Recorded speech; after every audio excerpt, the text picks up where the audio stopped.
Hello po, magandang umaga po sa bawat isa. Magandang araw po. Hello po, good morning. Parang medyo ano pa tayo. Yan.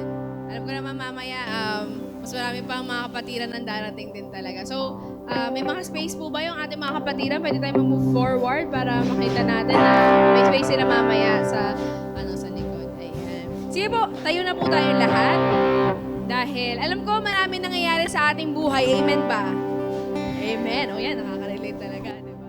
Pero, let us be reminded na sa lahat na nangyayari sa ating buhay, our God is bigger and stronger from everything that we are facing right now. Amen ba? And so, we are looking forward na makita ang Panginoon sa ating buhay from earth to eternity. Amen? Kaya we will praise the Lord. We will praise the Lord with the hope. Alam mo natin sa mga nangyayari sa buhay na ito, it gives hopelessness, but there is hope in the name of Jesus. Amen? And so we sing. And so we sing talaga na, Lord, open the heavens wide and pour the Spirit upon us, O God, that we know that there is hope and there is peace in you. Amen? Sige nga, itaas nga natin ang ating mga kamay. And let us ask the Lord that, Lord, we receive your hope. We receive your peace and your love, O God. The peace that goes beyond our understanding. Hallelujah. We praise you. Hallelujah. Let's sing to our Lord, our God.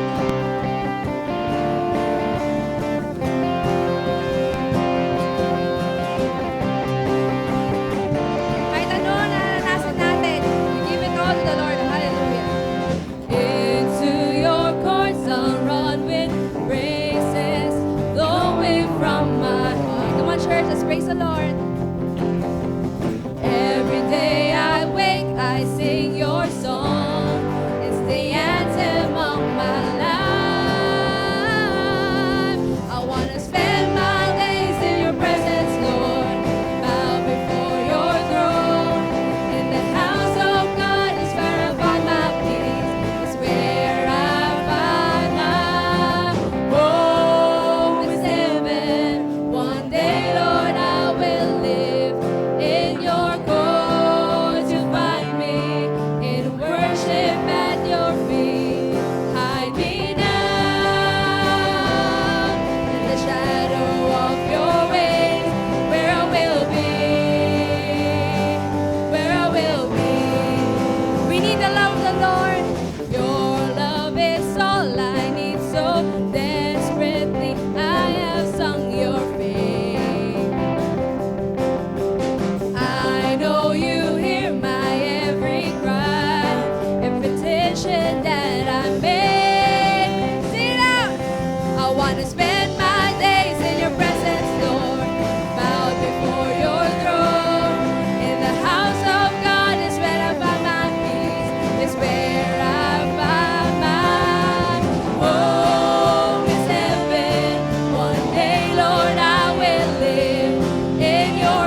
wanna see, we wanna see, we wanna see Jesus lifted high.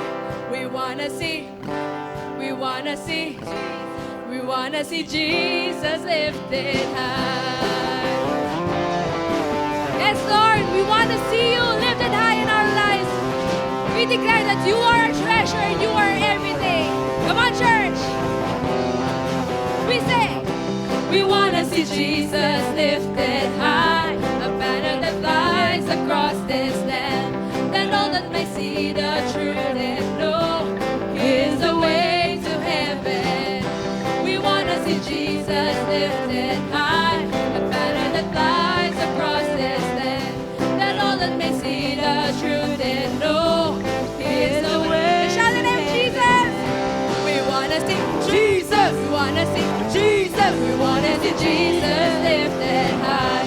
We wanna see Jesus. We wanna see Jesus. We wanna see Jesus lifted high. Step by step we're moving forward, little by little we're taking down every fear, a powerful weapon, stronghold come, tumbling it down and down and down and down and down. We wanna see Jesus. We wanna see Jesus lifted high, a banner that flies across this land. See that truth and know is the way to heaven. We wanna see Jesus lifted high, a banner that flies across this land, that all that may see the truth and know is the way. Come on, sing out! We wanna see Jesus. We wanna see Jesus. We wanna see Jesus lifted high. We wanna see Jesus. We wanna see Jesus. We wanna see Jesus lifted high. Little by little it's taking down every fear, a powerful weapon, stronghold come, tumbling it down and down and down. Step by step we're moving forward, little by little we're taking down every fear, a powerful weapon, stronghold come, tumbling it down and down and down and down and down. Gonna see Jesus lifted high, a banner that flies across this land, that all that may see the truth and know is the way to heaven.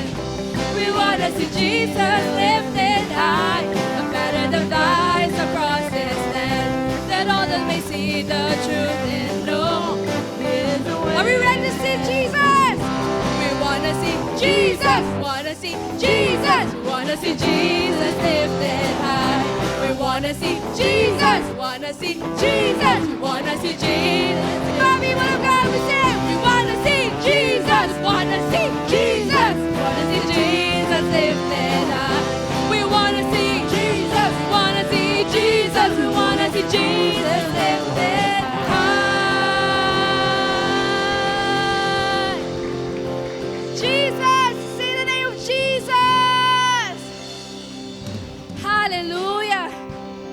We praise you, oh God. Hallelujah. Come on, church. We started our praise and worship declaring that there is peace. We find peace in our Lord. That He is our treasure. And we lift the name of Jesus up high.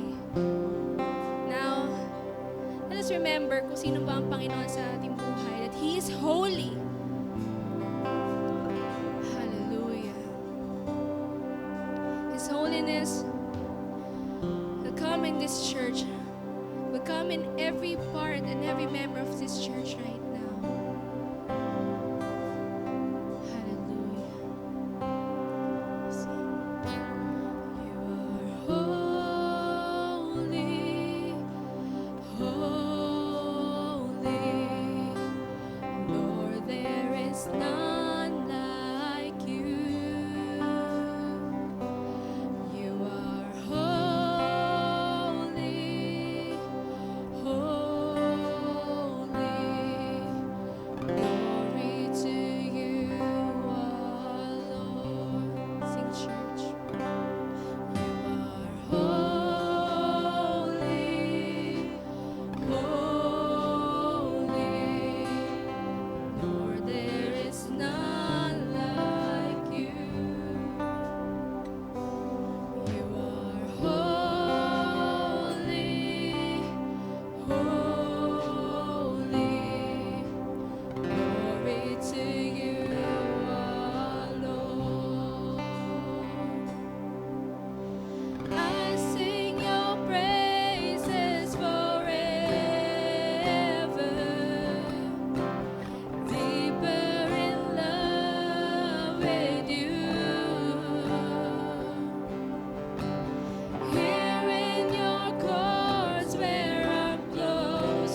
that all the heavens shout your. Let's shout our praise to the Lord. Beautiful is our For He deserves it. the universe.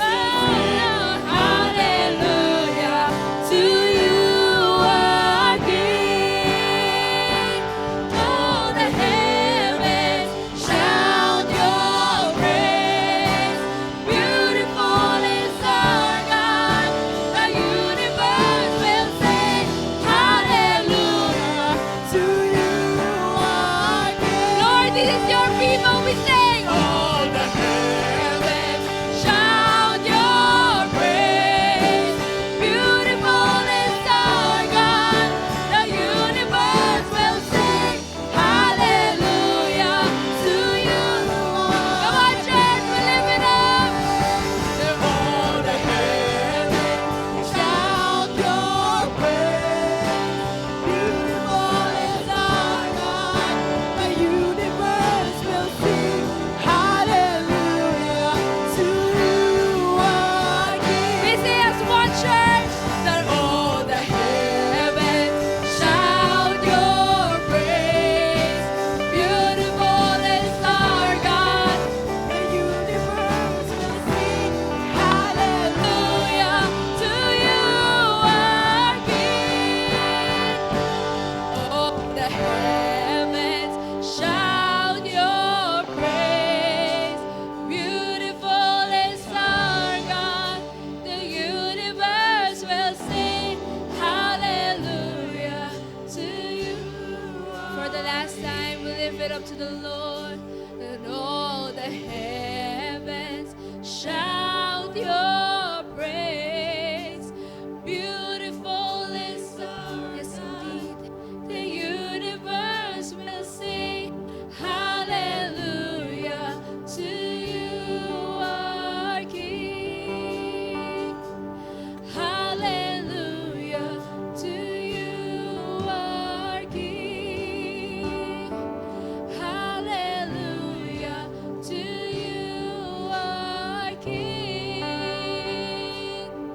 We bless your name, O God.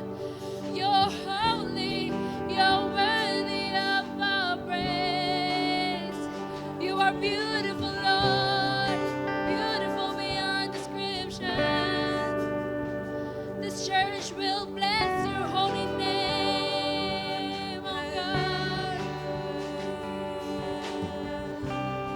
We belong to you, Lord. We found our peace in you, Lord. We thank you for your love. We thank you're always there. You listen to our plea, oh God. Hallelujah. Tunay nga, O Diyos, na Ikaw ay napakaganda at dakila sa aming buhay, Panginoon. No words can comprehend how beautiful you are into our lives, Panginoon. Alam namin na kung ano man nakikita namin, O God, the circumstances na buhay nito, personal man, O God, sa buong bansa o sa buong mundo, Panginoon, wala pa rin makakapantay ng kabutihan at karangalan, O God, na ibibigay namin sa inyo, O God, because you deserve it, that you are beautiful beyond description, you are holy, and we praise you. So God, here is your church crying out, Hosanna, Hosanna in the highest, that Lord, salvation is here in our lives. Salvation is here in this world because Jesus, you are our treasure. Jesus, you are everything that we need. So Lord, we want to see you lifted high, lifted in our lives, Panginoon, and in us, oh God. Lord, have your way in this church right now. Have your way, oh God. We surrender everything to you, Panginoon. Sa lahat ng pangyayari, oh Lord God, ang pangyayari sa aming bahay sambahan, oh God, Lord, we give it all to you, oh God. Lord, may you go ahead before us, oh God, and let your face shine on us, oh God. Na makita namin na may favor, oh God, ang lahat ng gawain namin ngayon. And so we thank you. We bless your name, oh God. We say hallelujah to you, our King. Hallelujah. We bless your name. Lord, ito ang aming pagsamo at panalangin. Sa matamis na pangalan ng aming Panginoong Jesus. Ang lahat ay magsabi ng Amen and Amen. Hallelujah. Let's give the best clap to our Lord, our God. Hallelujah.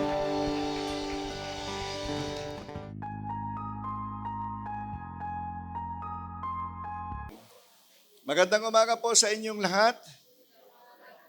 Yan, malapit na po ang December. Medyo lumalamig na po ang simoy ng hangin. Yan, so sige. Upo lang tayo.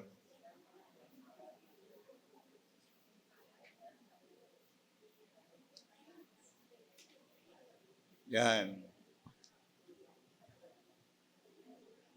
Galing po kami sa MMSD Planning and Evaluation ni Ate Gerly, 2 days. Merong isinyer si Pastora King. Siguro magandang, sabi ni noong mga katabi kong mga superintendent, siguro maganda magkaroon tayo ng information at education doon sa sinabi ni Ma'am King. Kasi yung sinabi ni Ma'am King, ayon daw sa kanyang inatin conference ng Pastors' Wives headed by DPCEC, ilan nga Ate Gerling babae, sa 10 babae, ilan ang nagkaka-breast cancer sa Pilipinas? Parang kung hindi ako nagkakamali, in every 10 na babae, nagkakaroon ng 3 babae nagkaka-breast cancer sa Pilipinas. So number 1 na po ngayong nagiging sakit ng mga babae yung breast cancer. At ang dahilan daw po noon ay bra. No? Ang pagsusuot daw po nung bra, yun daw ang dahilan. Siguro magandang i-search nyo yun, tingnan nyo kung totoo. Kaya di ba nga sa Amerika, meron silang tinatawag na braless day. Di ba, no? Di ba? Merong braless day. Kaya, mula ho nung marinig ko yon, hindi na ho ako nagsuot ng bra. Ano? Sabi, di ba? Ang pangalawa pala na common cancer sa Pilipinas ngayon, I think, alam niyo po ba sa MMSD alone, ngayon, may 2 pa tayong pastor na may cancer sa colon, ano? Yes, meron pa tayong 2 pastor na may cancer sa colon. Ang isa ay tinaningan ng doktor up to this coming December, colon cancer, pastora natin. The other one na may cancer sa colon, nakaka-opera lang si Pastor Cyrus. Kilala niyo si Pastor Cyrus? So yun, nag-undergo siya ngayon ng chemotherapy na dahil colon. So pangalawa, ibig sabihin, pangalawa daw po yun na sa lalaki, ang number 1 ay pag umidad ka daw ng 50 o pataas, 40 ba o 50? O 40 pataas, ang nagiging problema ay prostate. Kaya nga tinanong ko, ano yon dahilan noon, pagsusuot ba ng brief? Brother Francis, huwag na tayong mag-brief kung yun ang dahilan. Hindi, magsuot na lang tayo ng kursisilyo, gayahin natin yung mga Hapon. O, di ba? Gayahin na lang natin yung mga Hapon. Ang mga Hapon hindi nagbibrief, nagkukursisilyo sila. Parang short na maliit. So, naikwento ko lang po yun. Naikwento ko lang. Excuse me, lalo sa mga babae, awareness po yun. Dahil alam nyo po kung bakit. Nag-search kayo, tingnan nyo po. Kasi nga nakakapagtaka dahil marami. At note, ang cancer, ang bukol ng babae, karamihan, majority, nagsisimula sa ilalim. Yes, my wife. Ang asawa ko ho, ang kanyang bukol, nagsimula sa ilalim na maliit lang. 3 po yung connection. Ito po, laging konektado itong 3 ito sa isang babae, hindi mawawala. Ito lagi ito. Una, ang isang connection ay goiter. Tapos, ovary and breast. Lahat ng tatlong yan, dinaanan ng asawa ko. Ang una niyang naging sakit po ay yung kanyang goiter. So, it takes time, ilang taon, na ginamot niya yon, magkakaroon siya ng ganon, panginginig. So, dalawang klase yung goiter eh. Merong negative, merong positive yan eh. Merong hyper, merong hindi hyper. So, ngayon, nung gumaling yung kanyang goiter, na hindi na ho na-operahan yun sa biyaya ng Panginoon, nagkaroon naman siya sa ovary. So, nag-undergo siya twice ng cauterize. Yung nagkakaroon ng parang mga polyp, ganon. Nagiging cause ng pagdurugo yon. At nung kinauterize siya, nung in-examine siya ng doktor, ako kaharap po ako eh, nakikita ko kasi nung habang nililaser siya, tinawag ako ng doktor. Twice po yon, left and right.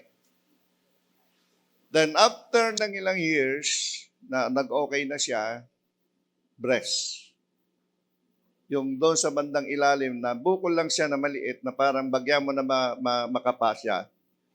Tapos pagka napabayaan mo, doon na po yun. So lagi sabi ng doktor, laging konektado yung tatlo sa babae. Goiter, breast, and ovary. So yun. Anohin nyo po yun yung ingatan nyo. Kasi actually sa amin sinabi yan at lahat pong yun ay na-experience ng asawa ko. Kaya naalaala ko lang nung sinabi ni Ma'am King yun. So mga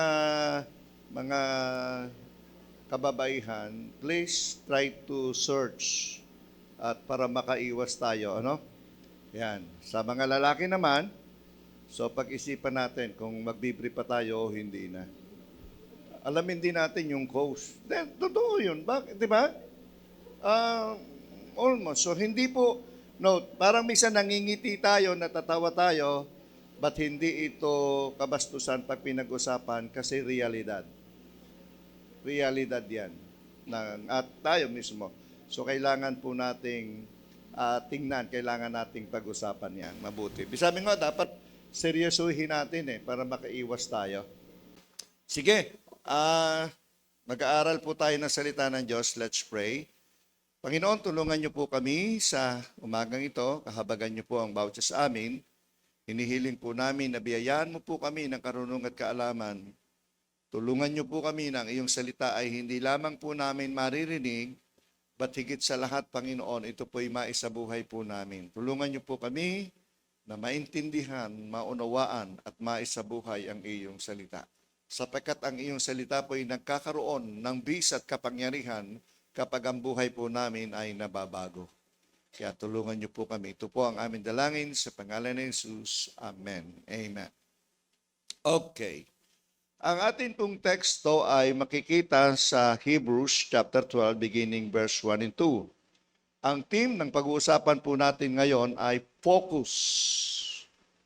Sabi doon sa word ay fixing your eyes on Jesus. So nilagyan ko po ng theme na focus your eyes to Jesus. Focus your to Jesus. Manlok ko lang. Doon sa PowerPoint siguro medyo kulang pala yung aking na isulat natin. Focus your eyes to Jesus. Yan. So, tingnan po natin. Sabi ng Hebrews 12:1-3, therefore, since we are surrounded by such a great cloud of witnesses, let us throw off everything that hinders. Note, lahat daw pong pabigat, lahat ng nagiging dahilan, and the sin that easily entangles or entraps. Let us run with perseverance and the race marked out of us, for us. Verse 2, ito po yung ating focus, ito po yung ating theme. Ito yung theme verse natin. Fixing our eyes on Jesus, the pioneer and perfecter of faith, for the joy set before him, he endured the cross, scorning its shame, and sat down at the right hand of the throne of God. Consider him who endures such opposition from sinners, so that you will not grow weary and lose heart. Okay. Meron po tayong, there are 7 action and powerful words from Hebrews chapter 1 to 3 natin pong pag-uusapan. May naka-experience nyo ba dito yung tinatawag na roadmap o yung tinatawag na meron kasi minsan niro-roadmap natin yung buhay natin. One time nung araw kasi ang church, nag-roadmap tayo sa church niro-roadmap natin yung church. In every companies na tinatayo, may road mapping. In every organization, dapat may road mapping. Dapat ang buhay natin may road mapping. Alam niyo ibig sabihin ng road map? Yung road, from the word road, daan, karsada.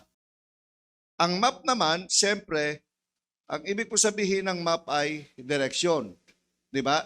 Pag sinabi mong road map, meaning, it gives us direction. Tama ba? Ang road, it gives us direction. Meron to road map. Saan ka pupunta? Ano ang iyong gagawin? So, direction. Pangalawa, it gives us, ang karsada, it gives us limitation. Di ba? Yung road map, nagbibigay sa atin ito ng limitation. And number 3, na pag sinabi nating roadmap, it give us, focus. May focus ka sa ginagawa natin. Tingnan nyo.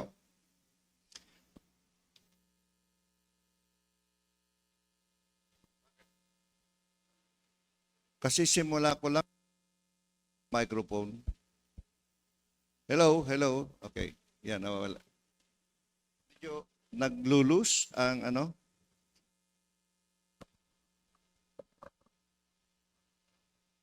Hello, yan. Okay, salamat. Parang mas maganda yung boses ko rin. Okay, Okay. Give us focus. Mahalaga po sa buhay natin, hindi lang sa buhay Kristiyano, kundi sa pang-araw-araw na buhay, dapat may focus ka. Amen? Ang walang roadmap, pag hindi mo ni roadmap yung buhay mo, nakakita ka na ng baha. Di ba? Ang baha, walang direksyon. Kung saan may butas, kung saan mababang lugar doon pumupunta, nakakalat yan. Pag walang roadmap ang buhay mo, ganon. Walang direksyon. Halimbawa, pag ikaw, sasabihin mo sa isang bata, anong gusto mo paglaki? Bahala na. Di ba? Ang bata kadalasan kapag tinanong mo, pag anong gusto mo? Sabi niya, gusto ko maging doktor, gusto ko maging abogado. Bakit gusto mong maging doktor? Para ko makatulong sa tao, di ba? Alam nila yun, Bakit gusto mong maging abogado? Kasi po, gusto ko pong ipagtanggol ang mga tao. Yung iba naman, gusto ko pong maging nurse. Bakit? Kasi gusto ko pong mag-call center. Parang gano'n Bakit gusto mo? Gusto ko po, kukuha ko ng any course. Bakit? Kasi gusto kong mag-call center. Kaya meron akong isang nakwento ng bata. Ang galing mag-English ng bata. Natuwa ako ngayon pagka yung mga bata, tinitrain talaga ng mga batang mag-English Kaso nahihirapan akong kausap sila.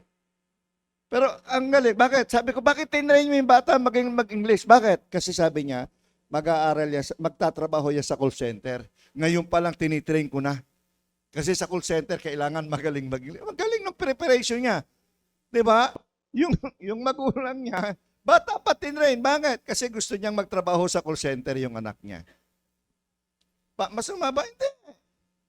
At least alam niya yung direksyon na gusto niyang puntahan. Pagdating naman ng tamang edad, at tamang panahon, yung bata naman ang pumipili ng direksyon na gusto niyang tahakin. Di ba? Ang mga magulang, gabay lang naman tayo Gumagabay lang tayo kung ano yung gusto nilang tahaking buhay sa hinaharap. Pero ang pumipili, ang nagdidesisyon, yung mga anak natin. Mga nanay at tatay, huwag po kayong magdidesisyon para sa anak nyo. Never. never magdedesisyon kayo para sa buhay ng anak nyo. Wag, gabay lang po tayo. Kung anong direksyon nila, kung anong gusto nila, gagabay lang tayo. Tayo po'y nagpapaalaala lang, pero hindi para i-control sila o para influensyan, hindi. Kaya natin, give them freedom. Tayo naman nagkaroon din ng freedom. Ang Panginoon nga binigyan tayo ng freedom. Bakit naman natin hindi bibigyan ng freedom ang ating mga anak? Give them freedom. Gabay lang po tayo kung anong gusto nila. Kasi kadalasan, minsan may mga bata hindi sila nagiging successful sa buhay kasi iba yung gustong tahakin nila, iba yung gustong tahakin ng magulang. At ini-insist ng magulang kung ano yung gusto niya. Halimbawa, yung frustration ng isang magulang. Gusto ng isang magulang, kung ang magulang isang doktor, gusto niya ang anak niya magdudoktor din. Meron akong kilalang ganyan. Yung isang doktor, yung isa sa mga doktor, maraming doktor yung asawa ko. Isa sa mga doktor ng asawa ko, is a successful doctor, napaka-impluensya niyang doktor. Pero ang panganay niya, nag-suicide siya mismong doon sa opisina ng doktor. Diba? Mismong doon sa opisina niya, nag-suicide siya. Bakit? Siguro dahil masyadong mataas ang expectation ng tatay niya sa kanya o maaring may iniuutos may pinagagawa ang tatay niya na hindi niya gustong gawin. Kasi itong doktor na ito, medyo mahigpit ng konti. Medyo masyado siyang disciplinarian. Yung aso nga nila sa bahay, pag nakita to, hindi alam ng aso kung saan siya pupunta eh. And talagang he's very strict. Until the time na yung anak niya nag-suicide. So, bakit? Hindi natin po alam. Hindi naman tayo pwedeng magbigay ng anumang conclusion doon. Hindi natin alam ang mga buong pangyari. Pero sabi ko, bakit? Anong dahilan? For sure, may dahilan, di ba? Hindi naman yung basta magsusuicide ng walang dahilan. Kaya lang, hindi natin alam kung anong naging pag-uusap ng mga magulang. Hindi natin alam kung paano naging ano. Pero sabi ko nga, tayo na mga magulang, ganun tayo. Focus. So balikan po natin yung word na focus kasi baka kung saan tayo mapunta. Balisan ko lang. Mabilis lang po ito. Huwag kayong mag-alala. Ayan. Okay. Note. Number 1, sabi ko nga action words. Action and powerful words. Number 1, fix our eyes on Jesus. Ibig po sabihin nito sa verse 13 ng ating binasa kanina, sa verse 13 ng Hebrews chapter 12, binasa po natin 1 to 3. Sa verse 13, ang lagay, it is our trust to Him. Pag sinabi nating fix your eyes o fix our eyes on Jesus, ibig po sabihin, we trust Him. You trust Jesus. Sabi ng verse 12, he says, I will declare your name to my brothers and sisters in assembly. I will sing your praises. Verse 13, again, I will put my trust in Him. And again, he says, here I am, and the children God has given me. Trust. It is our trust. Pag sinabi mong fix your eyes, focus your eyes on Jesus, meaning you trust Him. Nagtitiwala ka sa Diyos. Nagtitiwala ka sa Panginoong Hesus. At ang isa sa pinakamagandang maunawaan natin at maintindihan natin, sabi ng ating verse na binasa, we must, this is a command, hindi po ito suggestion. Nang ito po'y sinulat ng writer ng Hebrews, ay sinabi nito, fix your eyes on Jesus, the finisher, the pioneer, the finisher of our faith. This is a command. Hindi ito suggestion, hindi niya sinabing, pwede ba kayong magtiwala sa Diyos? Pwede ba i-focus mo ang paningin mo? Pwede ba itigin mo ang mata mo sa Diyos? No. Ang sinabi niya, fix, this is a command. A strong command to every believers. Sa lahat, actually, pwede natin sabihin, sa lahat ng tao, we must fix our eyes on Jesus. The finisher. Bakit? Ang reason, because our God, Jesus Christ, is our pioneer and finisher of our faith. Kasi siya yung nagsimula eh. Siya yung kung bakit tayo ay nananampalataya ngayon, kung bakit tayo nagsasama-sama ngayon, kung bakit tayo nagagather tayo ngayon dahil sa Panginoong Hesus. Amen ba? Salamat dahil ang ating Panginoong Hesus nagbangon sa mga patay. Kasi kung si Christ ay hindi nagbangon mula sa mga patay, walang halaga ang ating pagtitipon ngayon. But praise God, dahil ang Diyos natin, ang Panginoong Hesus, ay nagbangon mula doon sa libingan at siya'y buhay ngayon. Nandoon sa piling ng ating Ama sa langit. So praise God. So number 1 yun, ha? Fix your eyes. Fix our eyes o fixing our eyes on Jesus. Kasi yun ang sabi, the finisher, the perfecter, the pioneer and perfecter of our faith. And for the joy, sabi doon, set before him, he endured the cross. Yung hirap, yung kahihiyan, yung pagdurusa, pinagtagumpayan na niya. Kaya, sabi ng, mamaya mas maintindihan natin kung bakit sinabi ng writer na we must fix our eyes on Jesus. Meron ditong isang verse mamaya na makikita pa natin. Okay, number 2. Sa verse 7, Hebrews chapter 10, verse 7 to 10, meron siyang sinabi. Sabi doon, fixing our eyes to Jesus or focus your eyes to Jesus, it means it is our commitment to His will. Commitment. Yung kanina, trust. Ngayon, commitment to Jesus. Then I said, here I am, it is written about me in the scroll. I have come, sabi dito, I have come to do your will, my God. Sabi doon, I have come to do your will, my God.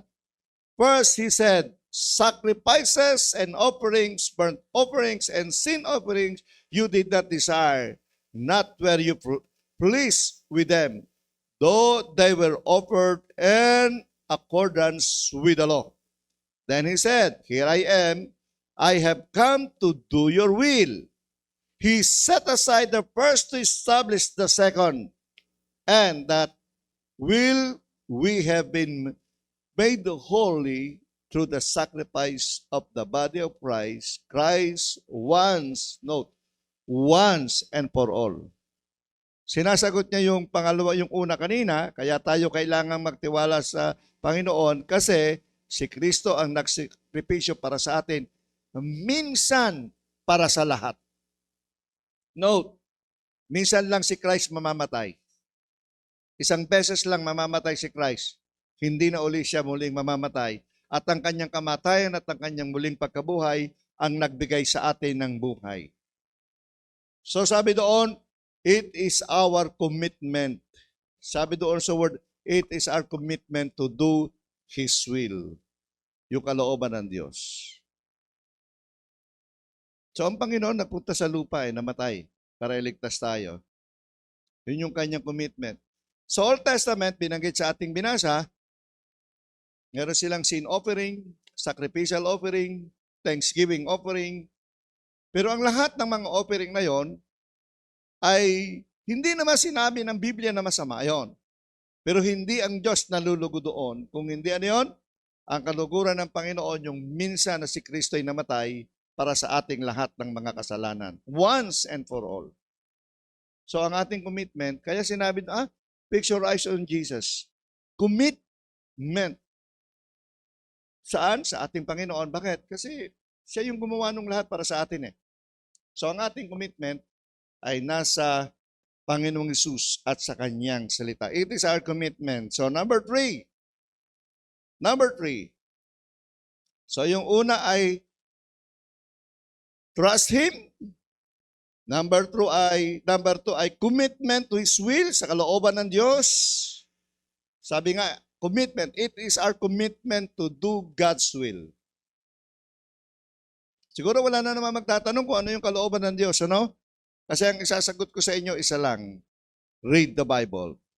At malalaman mo kung ano yung kalooban ng Diyos sa buhay mo. Okay, number 3, It is our prayer. Yan ay makikita natin sa 5:7. Meron din niya sa Mark 1:35 and John 17. Prayer. Sabi ng Mark 1:35, Jesus went up to a solitary place where he prayed. Ayan. Note. Ilan sa atin ang may solitary place? Ano bang ibig sabihin ng solitary? One time meron akong share sa inyo, ang title ay solitary place. Di ba? Ang solitary place is our fireplace. Sa ibang word, ito ay fireplace natin. O pwede mong sabihin, ito yung lugar kung saan kinakatagpo mo ang Panginoon. Kung saan ka nananalangin. Okay, ito mas madaling unawain. Dambana. Naku, pastor, wala po kaming dambana kasi pagpasok po namin, isa nga lang ang kwarto namin, salas na, tapos magdadambana pa. Wala nga tayong dambana, no? Parang, bihira ata ang bahay na may dambana. Nung araw meron kami nung sa matandang bahay ng nanay ko, may isang place doon na merong mga nakasabit at mga nilalagay ang nanay ko. Na pag nag-pray kami noon at 6 o'clock in the afternoon, doon kami pumupunta. Doon, tatabihan kami ng nanay ko doon. Then doon kami nag-pray. Pag may mga occasions, kagaya ng fiesta, also sa any occasions na yung nanay ko kumukuha ng mga pagkain na konti-konti, inihahandog doon. Nakita niyo, nakakuha kayo ng ganon, yung mga old natin. Dito somewhere in Cavite, especially dito sa bandang 13, Lolan, kaya yung food offer to idols, kaya yung iba, ang doktrina nila, ayaw nilang mamiesta kasi yung daw handa ay inihahandog sa idols. May lugar talagang ganon.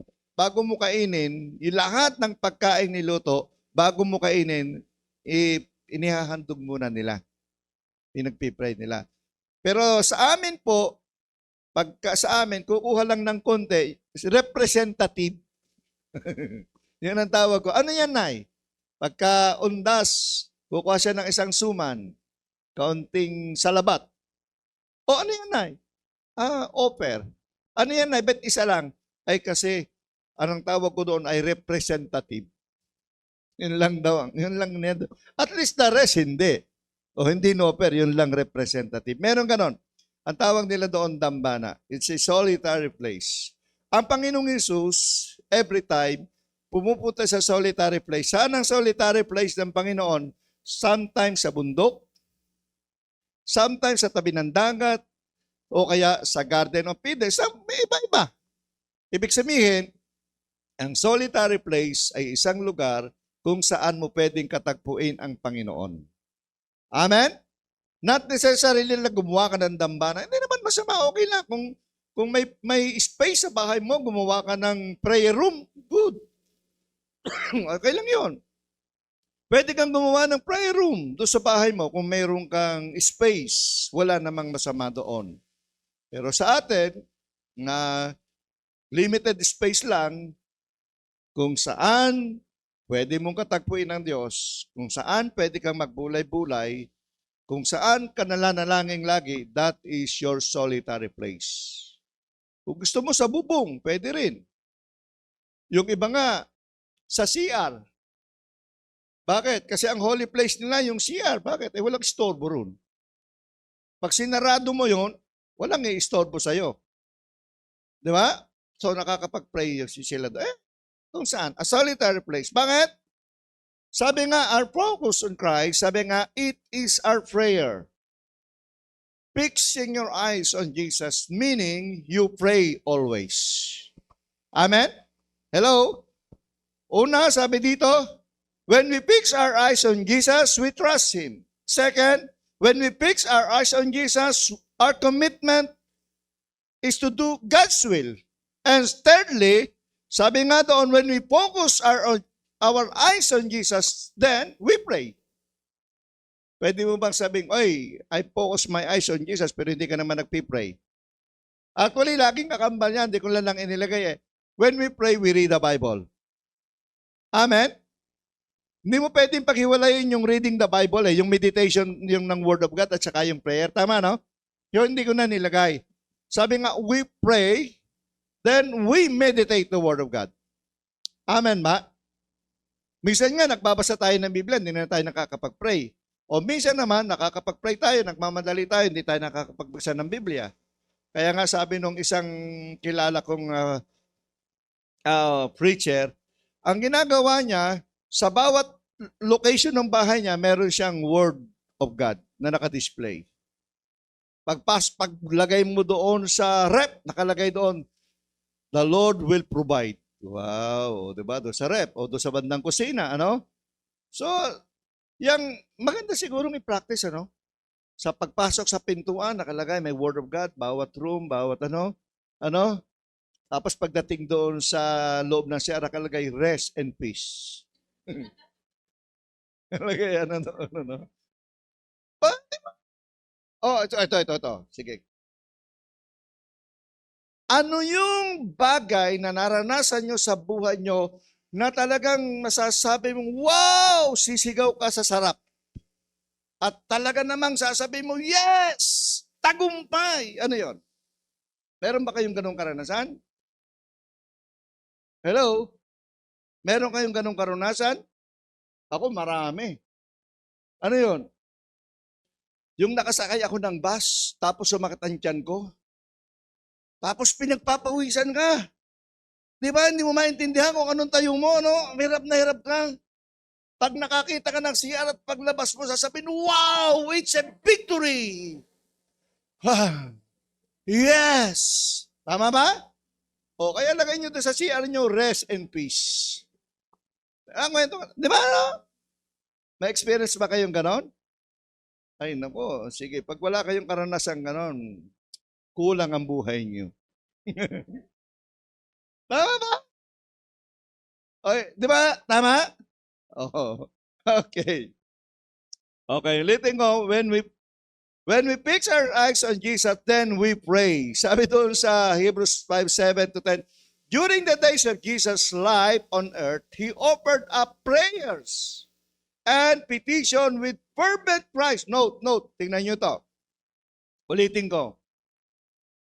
Sabi dito, during the days of Jesus' life on earth, He offered up prayers and petitions with fervent cries and tears. Note, prayers with tears, fervent, solid. Talaga. Tears to one who could save him from death. And he was heard because his reverent submission. Son, though he learned obedience from what he had suffered. And once made perfect, and he became the source. Note. He became the source of eternal salvation. Hello? He, the source of eternal salvation for all who obey Him, and was designated by God to be high priest in order of Melchizedek. Wow! Ang galing, ano? Alam niyo kung ano yung kapatid na verse niyan? Acts chapter 4, verse 12. Jesus Christ is the source of our salvation.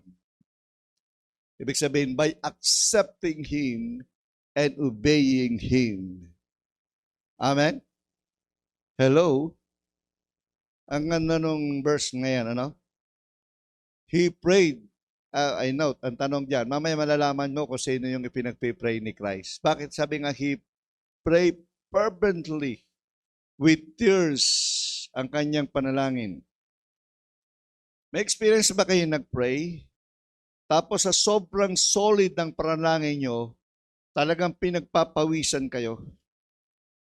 At bumabaksak yung pawis nyo parang kasing laki ng butil ng munggo. Talagang basang-basa ang damit nyo ng pawis. Do you have any experience ng ganyang prayer? Tapos naghahalo yung luha at saka yung inyong pawis sa prayer na ganon. Hello?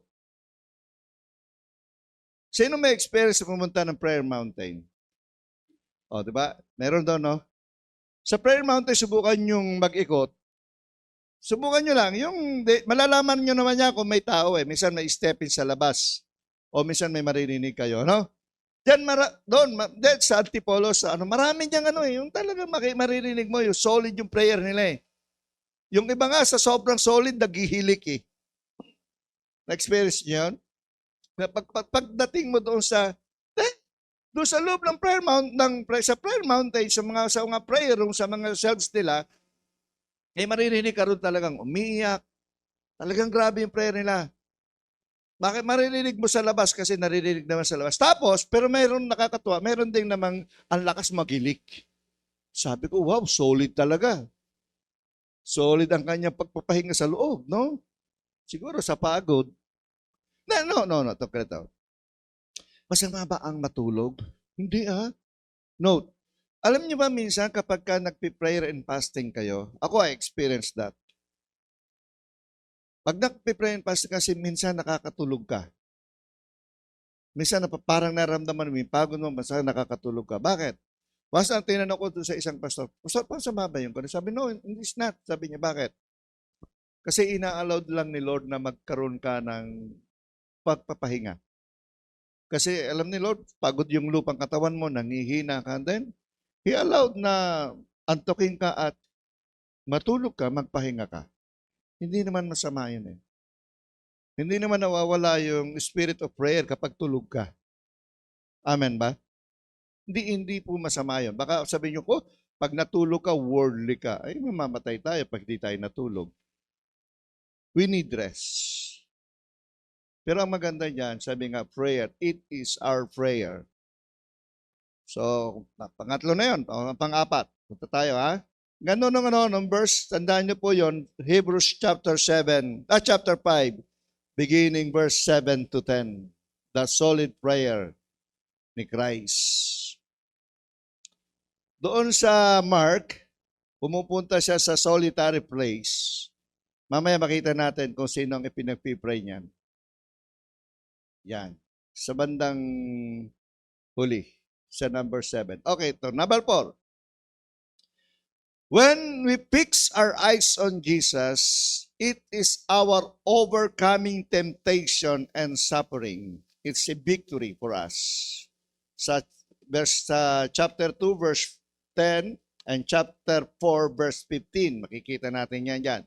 Pero basahin natin yung 15. Sabi doon, chapter 4, verse 15, For we do not have a high priest who is unable to empathize with our weaknesses, but we have one who has been tempted in every way, just as we are. Yet, he did not sin. Note, ang tanong, kasalanan ba tayong tuksuhin? Kasalanan ba ang tukso? Hello? Hindi po kasalanan. Si Jesus Christ tinukso din Matthew chapter 4, Luke chapter 4, doon sa kanyang prayer mountain. Doon siya ay nag-ayuno ng 40 araw at 40 gabi. Tinukso siya. Gano'ng karaming pagtukso kay Christ? Gano'ng karaming tukso? Sabi nung isa, 3. Sabi nung iba, marami. Sabi doon, sa unang araw pa lang na nagpe-prayer and fasting si Christ, may tukso na. From the very first day hanggang 40 days, may tukso siya. Kaya lang, meron 3 binigyan ng importansya. Sabi niya, siguro yun yung pinakamatitinding tukso. Di ba?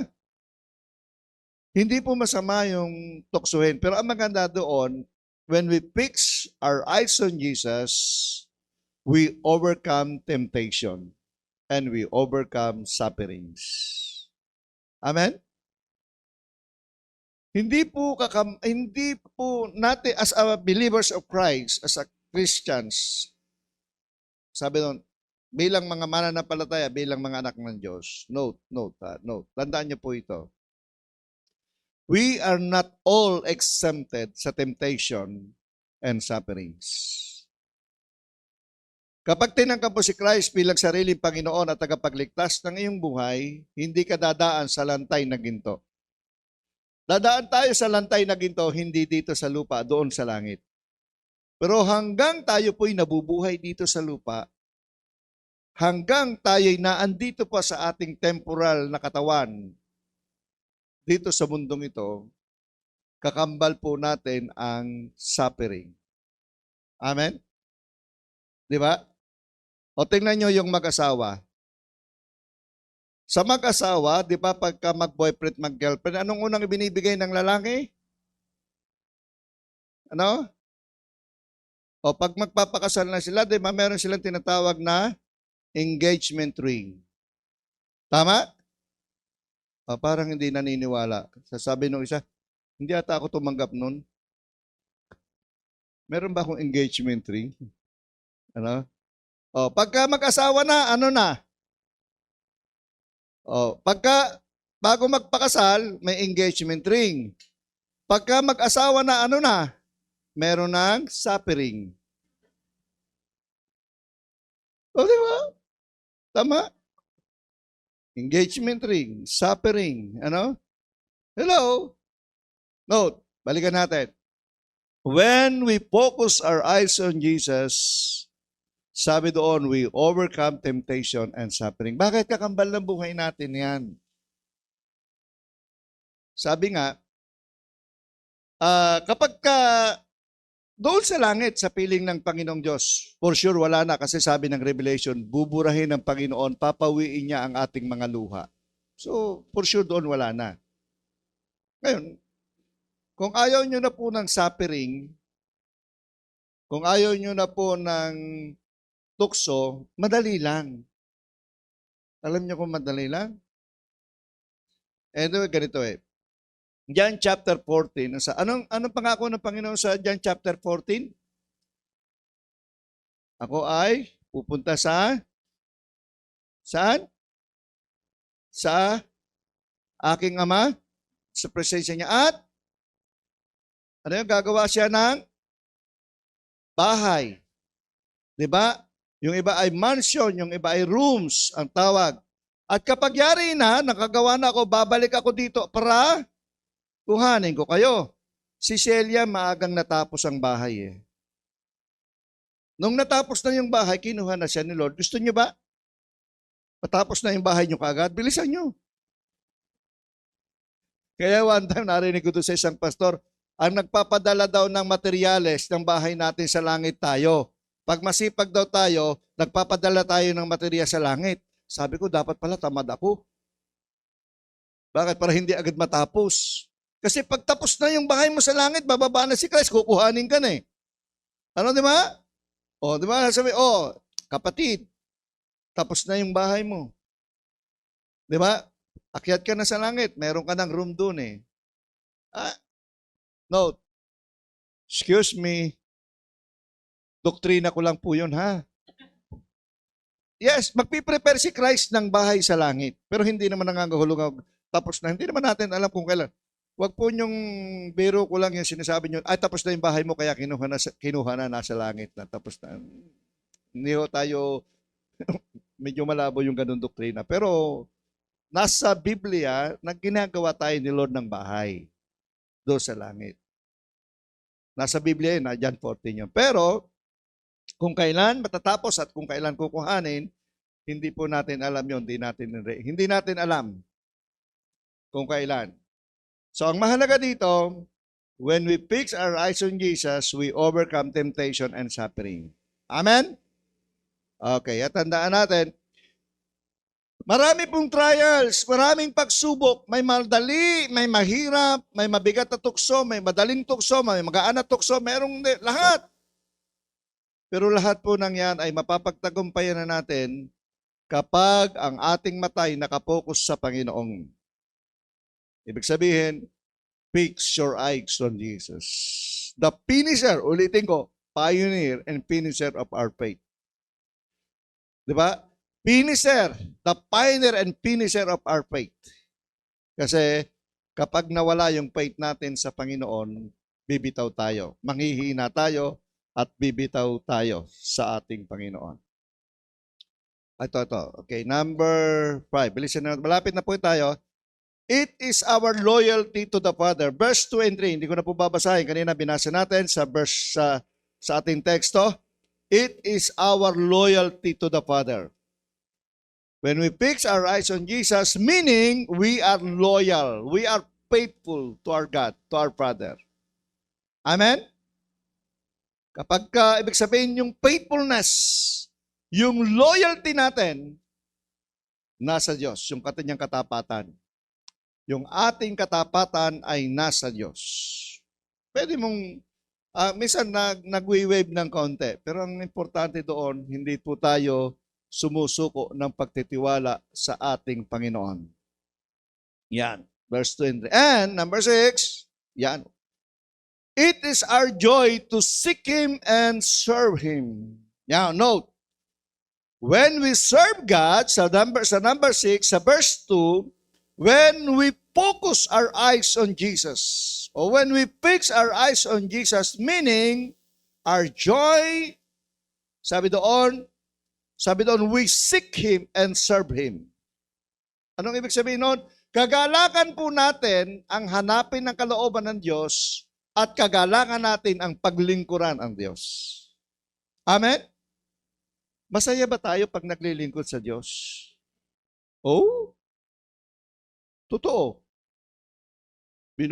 Totoo, masaya ba? Oh? Daming ang bakanting upuan eh. Oh? Pag anniversary nga, hindi tayo kasya eh. Ibig sabihin, maraming absent. Masaya ba? Ay bakit pagka online prayer meeting ko kunti? Masaya ba? O ay bakit di kayo mati ng mga cell groups? O bakit minsan pag Sunday, lalo na kapag umuulan, tinatamad na tayong umaten. Ano? Sabi nung isa, Pastor, magdi-December na, magkaroon po kaya tayo ng simbang madaling araw. Sabi ko, maganda yan. Simulan din natin, yung iba, simulan din natin ng 16 para siyam na araw, para nobina. Sabi niya, maganda, di ba? Pero subukan natin umaten. Yung una, medyo marami-ramihan eh. Pangalawang araw, pukunti na eh. Kasi natin sa lumang simbahan, ginawa namin. Noong magtagal, sabi ng asawa ko, pakitalwa na lang tayo. Nung una, madami eh, excited. Pangalawa, hanggang sa panghuli na, 2 na lang tayo. Ano sabi ng iba? Kasi pastor, malayo eh. No? Siguro pagka yung community church, yung tabi-tabi lang pwede, no? Pwede siguro. O kaya anong gawin na? Subukan kaya natin. Sacrifice daw eh. Suffering. So it is our joy to seek and to serve Him. Ibig sabihin, when we fix our eyes on Jesus, nasa atin ang kagalakan ng paglilingkod sa Diyos. Amen? Dapat masaya ang paglilingkod sa Diyos. Amen ba? Okay, ganito po yan. So anyway, malapit ng December. Sa December siguro maglalagay ako ng next year, we're planning kung lulobin ng Panginoon. Okay ba sa inyo next year? Siguro January o mga late January. Siguro maganda karoon. Ilang kaya nga atin pag nagkaroon tayo ng encounter ulit? Dahil nga, we're planning. Nag-usap na kasi kami ni Pastor Jackie. We're planning. Tapos tinignan ko, Pastor, saan kami magsisimula ulit? Kung saan kayo yun dati, simulan nyo lang.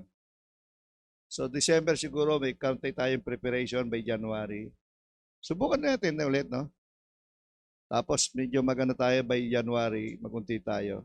Siguro mga 2 days lang naman yon. So, ayan, malalaman natin. Para maging masaya ulit tayo.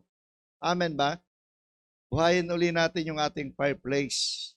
So, God's willing, pag-pray nyo po ha, kaya ako binanggit ito sa inyo, binanggit ko kasi ako po nananalangin at pinag-uusapan namin na by the next year, January, kukunin ko lang po yung availability nung ating mentor at aalamin ko rin kung ilan yung atin. Kasi kung 3 lang naman, di ba? Kung 3 lang naman, hindi tayo makakapunta. Pero kung marami, then gagawin po natin. So by January, maglalabas po ako ng bulletin, ng board, ng papel para magre-register kayo doon. Then kung marami na po, i-date natin, then mag-start tayo. Amen ba? Pagsama nyo po sa panalangin, ha? Hello? Excuse me. Isama nyo po sa prayer yon para makabalik po tayo sa naputol nating mga trainings and discipleship, yung soul one, soul two natin, balikan natin. Isama nyo po sa panalangin by next year. Kasi wala na naman pandemic, so balikan natin. Hallelujah. Masaya ang maglingkod sa Diyos. Last one. Wow, sabi ko, mabilis lang ako. Last one. Last na to.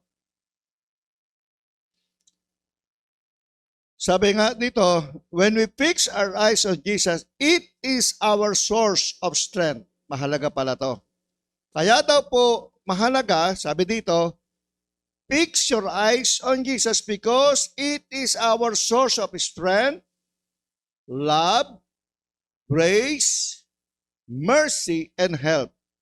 Makikita po natin yan meron po ko dyan nilagay, Hebrews chapter 4 verse 16, Hebrews chapter 7 verse 25, Hebrews chapter 10 verse 22, and Revelation 3:21. Okay, basahin natin sa isa. Mabilis lang. Number 1, sabi ko, it is our strength, love, grace, mercy, and help. Ito po yung source. Sabi ng Hebrews chapter 4 verse 16, let us then approach God's throne of grace with confidence, so that we may receive mercy and find grace to help us in our time of need. Wow. Hebrews 4:16.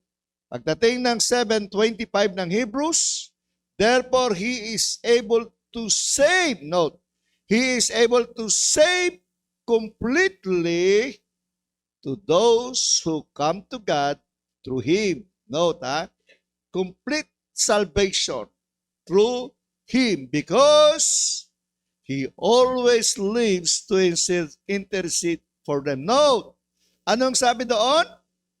Because He always lives to intercede.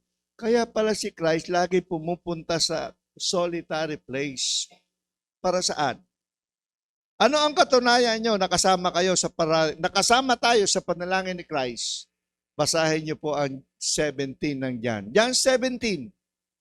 Yan ang talagang the Lord's Prayer, hindi ang Matthew chapter 6. Kasi pagka binasa nyo po ang John 17, first, He prayed for Himself. Second doon, He prayed for His disciples. And third, He prayed for us. Nakalagay po yun doon. He always intercede for us up to now. Bakit? Sabi nga, He advocate. Hindi lang basta nagpipray sa atin. Sabi nga, ang Panginoong Jesus is just not intercede for us, but He advocate for us. Sa palaan tumatayo nating abogado pagdating sa ating Ama na nasa langit. Amen? Pag tayo tinignan ng ating Ama sa langit, ang nakikita niya yung dugo na dumaloy kay Jesus Christ para ibayad, para ipanghugas sa lahat ng ating mga kasalanan. So He intercede for us and He advocate for us. Then meron tayong tinatawag na completeness of our eternal salvation because of Christ. Amen? Yung pong mga binasa natin ngayong mga teksto, pwede nyo po yung pag-usapan sa inyong mga cell groups. Okay, sabi doon, He always intercede. Sabi nga, because He always live to intercede for us. Sa Hebrews 10:22, ang sabi dito itong challenge.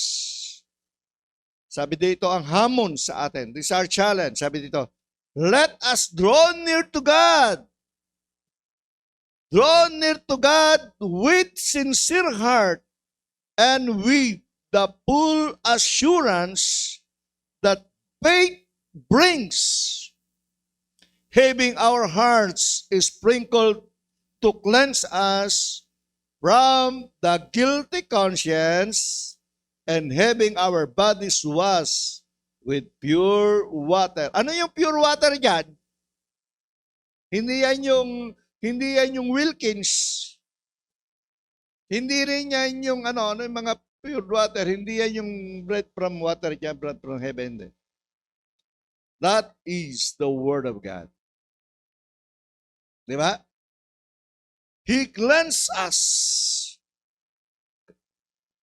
with a pure water.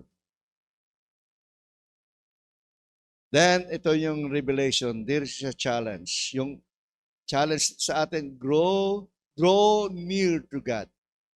Sincerely. Sabi daw, sincere heart with a full assurance of faith. Sa Revelation 3:21, to the one who is victorious, I will give the right to sit with me. Note, sabi niya, to the one who is victorious, I will give the right to sit with me on my right throne. Just as I was victorious and sat down with my Father on His throne. Wow. Galing, ano? Sabi niya, sa lahat ng mga gustong umupo sa kanang kamay. Magtatanong ka doon, alam mo, napansin ko sa Biblia, ang laging sinasabi ni Christ, sabi niya, si Jesus Christ daw, He sat down on the right hand of God. Ang sabi niya dito, to those who want to sit down with me in the right hand. Bang walang kaliwa, no? Tapos niya, walang kaliwa. Sino kayo nasa kaliwa? Misa pag nagbabasa, bakit laging kanan? Walang nasa kaliwa no? Ano kayang meron sa kaliwa? No, huwag nyo na baka, gusto nyo ba sa kaliwa? No, to right hand lang But this is a challenge. Sabi dan, and whoever has ears, let them hear what the Spirit says to the churches. Hallelujah. Go near. Sabi doon, let us draw near to God with a sincere heart. So, ulitin natin. Sabi nga, when we fix our eyes on Jesus, we trust Him. Second, when we fix our eyes on Jesus, we commit to do God's will. And when we fix our eyes on Jesus, then we pray. We always pray. Kasi kailangan natin yan. Sabi nga, and when we fix our eyes on Jesus, and number 4, we overcome temptation and suffering. Fix your eyes. And number 5, it is our loyalty to the Father. Kaya pala kailangan nating i-fix ang ating eyes sa Panginoon. And we fix our eyes on Jesus, it is our joy to seek Him and serve Him. And ito po yung isa sa pinakamahalaga, number 7, it is our source of strength. Fix your eyes on Jesus because it is our strength, love, grace, mercy, and help. Tayo pong lahat ay manalangin. Sige po. Sige, tayo po tayong lahat. Pray. Nagkaroon po tayo ng kaunting pagbubulay-bulay. Saan ba nakapokus ang ating mata ngayon? Kay Jesus? Sa ating achievement? Sa ating po bang mga pangarap? Ano po ba ang mga bumabagabag sa buhay natin? Ano ba ang kumukuha at nagda-divert ng ating attention para ang ating paningin ay iligaw o alisin sa Panginoong Hesus? Hindi po masama ang achievement, hindi po masama ang pangarap, hindi po masama ang magkaroon ng pagpaplano sa buhay. But this is a command from the Lord. We must fix our eyes on Jesus. Kasi when we fix our eyes on Jesus, our achievement will follow. Our success will follow. Lahat po nun. Lahat ng mga biyaya ay susunod sa atin when we fix our eyes on Jesus. Oh, hallelujah. Tayo pong lahat ay manalangin. Pray to the Lord. Pwede pong ang bawat isa ay manalangin sa kanyang sarili. Hallelujah. Isipin lang po natin na sa ating harapan ng Panginoon Jesus. Pray to the Lord. Hallelujah. Oh, hallelujah, Jesus. Hallelujah.